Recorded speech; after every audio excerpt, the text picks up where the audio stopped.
치서율 75%. 감염되면 4명 중 3명을 죽게 만드는 이 바이러스는 백신도 치료제도 없어 걸리면 가망이 없습니다. 바로 니파 바이러스입니다. 코로나19에 크게 당했던 터라 뉴스에서 나오는 연일 환자 격리와 사망자 소식에 혹시나 하는 불안한 마음이 피어오릅니다. 그렇다면 이 니파 바이러스가 정말 제2의 팬데믹이 될 수 있을까요? 의료 전문가들의 팩트와 근거로 철저하게 그 진상을 파헤쳐 보겠습니다. 니파 바이러스가 처음 세상에 나타난 건 1998년 말레이시아로 돼지 농장이 몰려있던 작은 마을에서 농부들이 갑자기 고열에 시달리더니 며칠 만에 정신을 잃고 쓰러졌는데 병원에 실려왔을 때는 이미 뇌가 망가지고 있었습니다. 원인도 모른 채 사람들이 죽어나가자 공포가 마을 전체를 덮쳤습니다. 과학자들이 범인을 찾아냈는데 바로 과일 박쥐였습니다.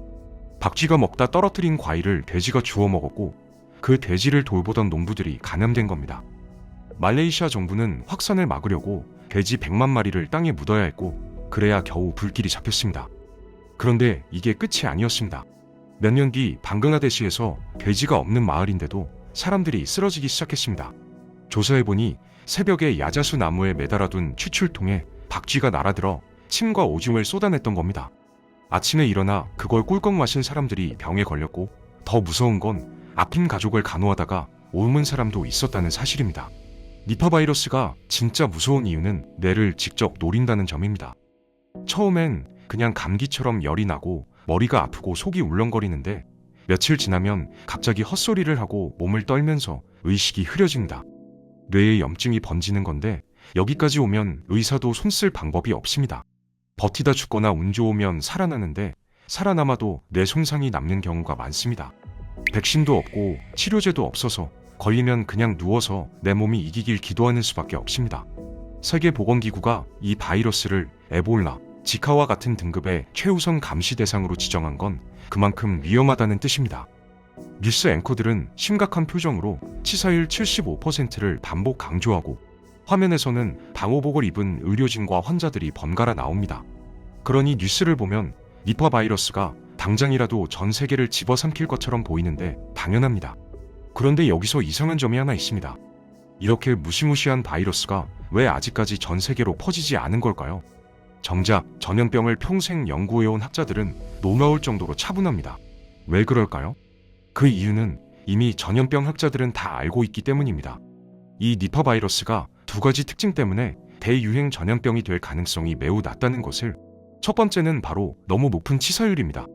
본디 바이러스는 치사율이 높을수록 대규모 확산이 어렵습니다. 니파 바이러스 환자는 며칠 안에 고열과 두통에 시달리다가 빠르게 중환자가 됩니다. 숙주가 다른 사람들과 어울리고 악수하고 대화하면서 자기를 퍼뜨려줘야 하는데 니파 바이러스에 걸리면 돌아다닐 힘이 없고 병원 침대에 누워있거나 이미 숨을 거둔 상태라 바이러스가 다른 사람에게 옮길 기회 자체가 없습니다.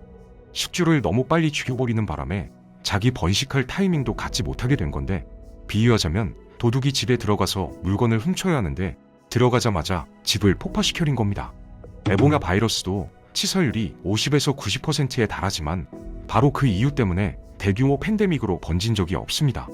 감염자가 너무 빨리 쓰러지고 증상이 너무 뚜렷해서 격리가 쉽고 공포스러운 출혈 증상 덕분에 환자를 빨리 구별할 수 있으니 오히려 확산을 막기가 수월합니다. 반면 코로나19의 치사율은 고작 1~2%에 불과했습니다. 많은 감염자에게 가벼운 증상만 일으켜서 그들이 계속 일상생활을 하게 만들었습니다. 자기가 감염된 줄도 모른 채 출근하고 쇼핑하고 파티에 가면서 사방에 바이러스를 퍼뜨렸습니다. 상당수가 멀쩡해 보이니 누가 감염자인지 알 수 없어 격리도 어려웠던 겁니다. 이걸 진화생물학에서는 독성과 전파력의 균형이라고 부릅니다. 너무 약하면 숙주의 면역 체계에 금방 제거되고 너무 강하면 숙주를 죽여서 퍼질 기회를 잃습니다. 그런 면에서 코로나 바이러스는 숙주를 살려두면서 최대한 오래 이용했다는 점이 악랄할 정도로 영리합니다. 두 번째 특징은 전파 방식에 있습니다. 바이러스가 퍼지려면 사람에서 사람으로 이동하는 전파 경로가 필요합니다. 코로나19는 호흡기로 전파되어 감염자가 기침이나 재채기를 하면 침방울이 공기 중에 흩뿌려지고 그걸 근처에 있던 사람이 들이마시면 감염됩니다. 심지어 침방울이 아니라 더 작은 입자인 에어로졸 형태로 공기 중에 떠다니기도 해서 같은 실내에 있기만 해도 옮을 수 있었습니다. 지하철에서 손잡이를 잡거나 엘리베이터 버튼을 누르는 것만으로도 위험했던 이유가 바로 이겁니다. 반면 니파 바이러스는 전파 경로가 극도로 제한적입니다. 공기 중으로는 거의 퍼지지 않고 감염되려면 환자의 체액에 직접 접촉해야 합니다. 침이나 피, 소변 같은 것들이 내 몸 안으로 들어와야 비로소 감염이 성립됩니다. 쉽게 말해 감염자와 아주 가까이에서 오랜 시간 접촉하거나 그 사람의 체액을 직접 만져야 한다는 뜻입니다.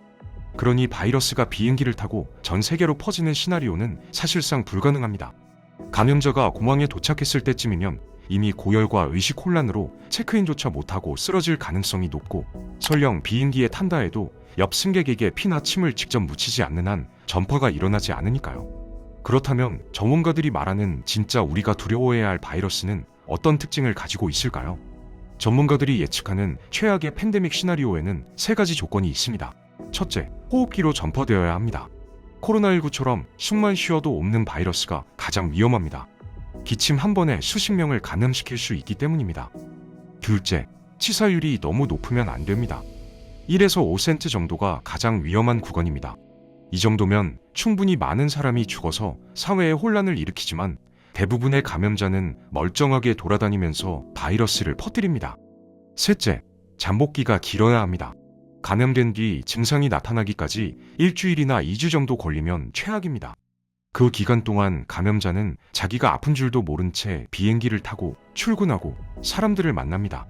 증상이 나타났을 때는 이미 수십 명, 수백 명에게 바이러스가 퍼진 뒤입니다.